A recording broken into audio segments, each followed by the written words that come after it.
The Volkswagen Group is a close-knit alliance, as all manufacturers in it, be it Seat, Skoda, Audi or Volkswagen itself, share a lot of their trade secrets with each other. Now, this is great news for car buyers as they get to pick and choose from several manufacturers, each offering attractive products. This brings me on to Seat Ibiza Super Mini, which, because it's part of the VW Group, shares its underpinnings with Volkswagen's Polo. And if you weren't a fan of the Polo's sedate exterior, the Ibiza adds a smattering of Spanish style to liven things up.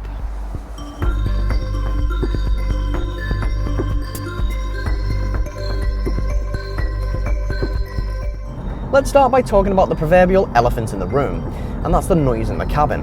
The Ibiza is fine for when you're pottering about town, but start to climb up the rev counter or head out onto the motorway, and you will find yourself raising your voice.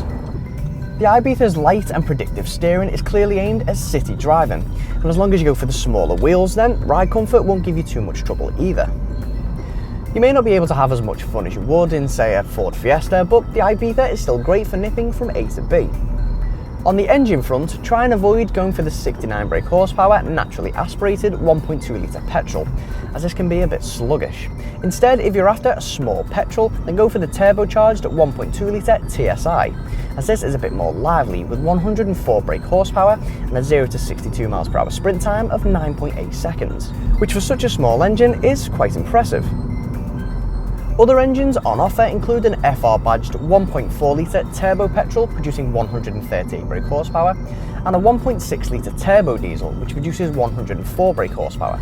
But top of the food chain economy wise is a small 3-cylinder 74 brake horsepower 1.2 litre turbo diesel, and Seat claims this can return an average of just over 80 miles per gallon and emits just 92 grams per kilometre of CO2.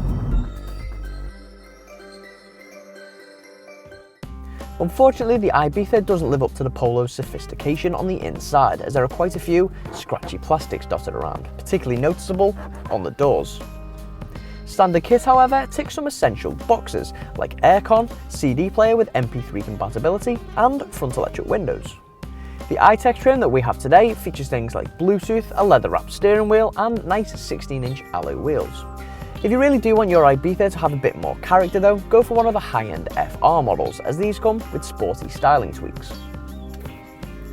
Another redeeming quality of this cabin is that it's incredibly easy to get comfortable, and this is due to the vast amount of adjustment in the steering column and driver's seat.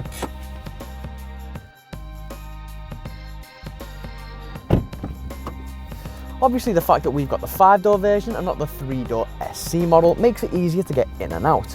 But regardless of that, the sporty shape of the Ibiza makes it quite difficult when it comes to headroom, and legroom isn't great either. So you might find your passengers fighting over who gets to ride shotgun. It does get a little better coming around to the boot though, as the Ibiza offers up to 292 litres, which is slightly better than the VW Polo and on par with the Ford Fiesta. The rear seats almost fold completely flat as well.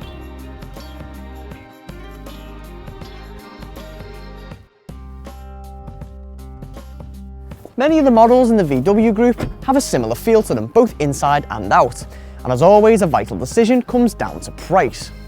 On paper, the entry-level Seat Ibiza is actually cheaper than the Polo. However, compare like for like, and the Ibiza ends up being a tad less than the Polo. But would you be willing to pay a slight premium for the VW badge? Let us know in the comments section, and don't forget to subscribe to our YouTube channel. For more of our video reviews, feel free to click the link to browse our YouTube channel.